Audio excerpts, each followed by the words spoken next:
This is Trump Tower in Midtown Manhattan. Right now, it is the crown jewel of Trump properties, towering over Fifth Avenue. Trump saying he's, quote, married to it. And if Trump can't come up with that $464 million by Monday, he could lose it. If Trump's properties are seized, he would join an infamous club of high profile figures who've had their estates publicly seized to pay off their debts. Tom Foreman takes a look out front. Money from his NFL days, his movies, his commercials. It was all in theory up for seizure after O.J. Simpson, found not guilty of murder in 1995, was held civilly liable nearly 2 years later for the deaths of his ex-wife Nicole Brown Simpson and Ronald Goldman. In short order, he owed the victims' families more than $30 million. Our family is grateful for a verdict of responsibility, which is all we ever wanted.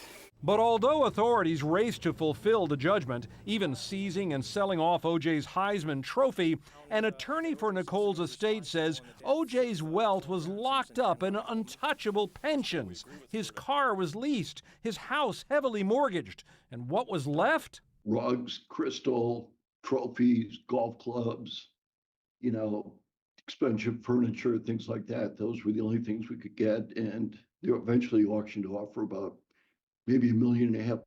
Seizing and selling assets in such cases can be complex and moves very slowly.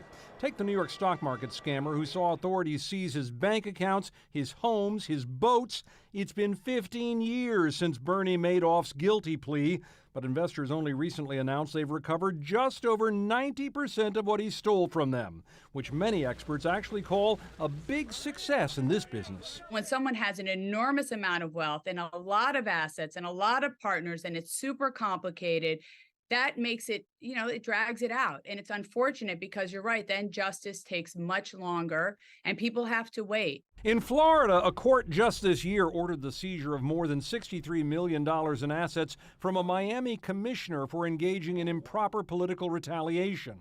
But he's fighting to keep his house, which is slowing the process. Some cases go faster. In New York, scores of ice cream trucks were seized after the city said owners racked up millions in traffic tickets.